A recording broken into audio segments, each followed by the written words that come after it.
back to my channel from the desk of Antoinette Smith. I just want to give a quick shout out to people who I know who are watching. I see the viewers on there, but I don't always know who's tuning in. So I know for sure Megan has said that she loves the videos, and Melanie, you have come to me and said that you still watch my videos. If you are watching, let me know that you are watching the videos so that I can give you a shout out next time. So thank you. This is going to be a continuation of my last video, my life as an ESFP. And I just wanted to start out with a quote that was posted on my niece's website. I thought it was really cool. It says, "Be bold enough to suck at something new today." And I love that. I love that. That just speaks to the adventurer in me, and knowing that it's okay to have healthy hobbies. Whether you're an amateur, whether you're a pro, it's good to just get your feet wet and just get out there. And so something like that, I mean, it makes me, of course, think of my adventure with this channel. So I appreciate you guys coming along as we learn about the Myers-Briggs personality traits and what they can do for you in your life. Something that I desire is to bring empathy and compassion through understanding. And the more we understand about a person's ways and traits, the more we can have compassion, appreciation for them, less misunderstanding, less, you know what I mean, just less unhealthy interactions with each other. So, and that's something that I'm sure we all desire. So the last video I talked about the performer side of me, and now I want to just talk about my career journey, being an ESFP. That's an extrovert, sensing, feeling perceiver. Okay, so like as a child, I love to work and I love to earn, and I still do. I would, if I could, I would like go up the street to local businesses and ask if they needed help like with work. And I mean, I was like at least like 7 or 8. And so I would sweep at a local boutique, at a nearby fish fry, and there was a trophy shop nearby, and they let me like clean the glass off of their displays and sweep, and they would give me, 50 cents or something like that. And I was just so grateful. So I'm so grateful like my parents allowed me to do that, and I would commit on a Saturday to go and do stuff like that. And then after that, like I would, get chosen or asked to babysit and clean for different family members. And so that was another way that I was earning money. It was just something that I love to do. So when I was about 15, I got like my first real job, and that was at Burger King. And my parents would allow me to ride my bike. And it was a good 2 or 3 miles that I had to ride my bike. And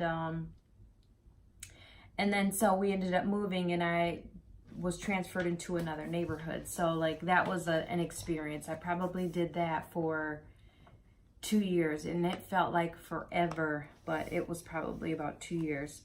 After that, once I was like 18 through like 20 or something, I did a lot of office jobs. I did like secretarial work. I worked for a place called Office Staffing.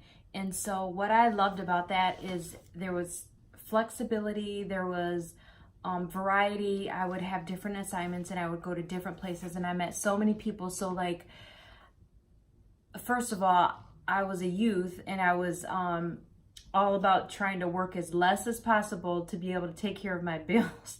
So I loved being able to have that temporary work. And then some of the places were just a bummer. They were a downer. Like, they were all introverts in the place. Like, nobody had energy. They weren't talking. We were somewhere dark, you know, in some like warehouse, you know, where they needed me to do some dirty work as far as like filing and stuff, because they were saving it for the temporary person. But although I love temporary secretary work, there were places where it did not speak to, you know, to like an environment that I really thrived in. Let's see. Oh, I just wanted to add this in there too, that even though like some of my other jobs were non-secretary jobs, I also loved the fact that I was able to build my business acumen. I was able to be in a professional environment, and that gave me it made me feel good about myself and where I was heading in my life, and you know, me being in college and everything. So my next phase of life was being stay at home, and then I went through college, and college was not easy for me, okay? Because sitting in a classroom, I'm chatty Cathy, but I had to do it because it was just something that was in me that I needed to accomplish. So I just wanted to talk about some of my favorite jobs and why I think they spoke to the ESFP in me. And then also I want to talk about the internships that I had. So when I went back to school, I was about 30 years old. I had 3 kids, and I knew that I was a performer. I knew that I loved performing and like modeling and type things and things like that, being on television, speaking. But I didn't know what it looked like. So I was at Grand Valley, and I have a degree in broadcasting, broadcast communications. Sorry, guys. And so I got 2 internships. One was for Wood TV 8 and one was for Channel 13. And you guys, I thought I would love being in that type of environment, and I dreaded almost every day going in there. Now, I had gotten myself in there, you know, by the grace of God. I was able to find favor with the news directors and shadow all the reporters. However, something about it, it was not like what I thought it was. And also like they needing you to be on call. As you see news people, when there's breaking news, you have to leave your family. Like, you just have to be there. You have to be in some really serious and unfavorable situations. So I think that was like God's way in telling me that that wasn't like my pathway. So I got those 2 out of the way, and now it's just something on my resume. But some of the favorite jobs that I've had were MVP Sportsplex. And what I loved about that job is it allowed me to be creative. It allowed me to talk. It allowed me to talk and to nurture with children, to be creative, to come up with games, to have thought-provoking conversations, to be with a lot of other mothers. And there were people that were younger than me. There were people that were older than me. So like I had relationships with like 70-year-olds that were working there and doing daycare at MVP Sportsplex. I love that job. I only left that job for another job, and that was at GRCC. There was a position called a new student ambassador, and I liked everything about that job. We would do orientations for new students from all over, and this would go on during the summer before the fall. And we would go through the whole system of like Blackboard and email and the Raider card, and I just loved taking them on the tours. I loved connecting with the parents and the students. I loved the talking. I loved sharing my adventure with them, and that also opened the doors to being like a spokesperson for CC. On my other YouTube page, I have a lot of videos where I'm doing like training videos and interviews and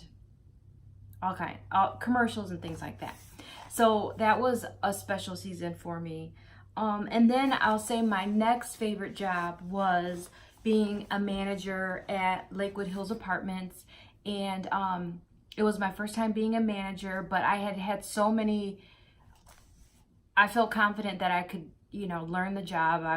I've done all kinds of secretary work, and basically you have to have major, you know, people skills with, you know, your tenants, and you have to be able to do the day-to-day office tasks. And so I was up for the job for that, and I did that for almost 2 years, and I love that job. I love my tenants so much, and I love my coworkers. So one thing I forgot to add is my current job, and why I like it so much. So I am an administrative secretary at Spectrum Health, and the floor that I work on, there's some pretty serious situations going on with patients. And I've never worked in a hospital setting like this before. However, secretarial work is nothing that I'm new to, although it is on another level. Okay. However, I love the crew that I work with. I love my boss, and I respect these ladies so much. I've worked with all ladies before, and there can be some pettiness, but these ladies are working on a higher level, obviously, and we just get through so much. It's amazing to see fun, accomplished, high level thinking women, and to be a part of that. So I'm having a blast with my new job also, something I never would have thought I would have endeavored into, but God has a way of moving you to where he wants for his purpose. So I wanted to read something to you that I was given this to borrow from my neighbor. She's so sweet. And it just talks about the ESFP and a team culture, like at work. So it says that ESFPs contribute by injecting the maximum amount of fun into any task. Hello, that's me. It says that I can irritate team members by being unprepared and assuming that I can always improvise. It says I may be irritated by team members who are too serious or contemplative. And that I can maximize effectiveness by remembering that a little bit of preparation can have far-reaching results. It's good to remember.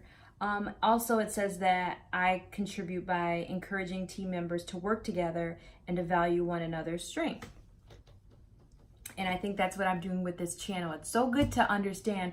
Matter of fact, another team member and I are going to be working close together, and I suggested that we do know each other's Myers-Briggs personalities results, because it just will help us to know how to communicate or to think about stressors that they may have, and I don't want to bring any stressors to her because we have work to do. Okay. It says that also ways that I can irritate my team members by, that is being too focused on what's enjoyable at the expense of a task completion. Okay, and then also I may be irritated by team members who lack interpersonal or social skills. There's nothing more depressing than somebody who won't talk. But it does help me to be well-rounded, and that's something I've had to deal with having introverts in my family. Isabel and Serena. Love them kids. All right, so it says that I can maximize effectiveness by realizing that completing a task in a timely manner may allow more time to play. So I'm really glad that I read that, because it will help me to realize that my strengths can also be a weakness at the wrong time. And the same for you too. So I just want to thank you guys for tuning in to this video, My Life as an ESFP.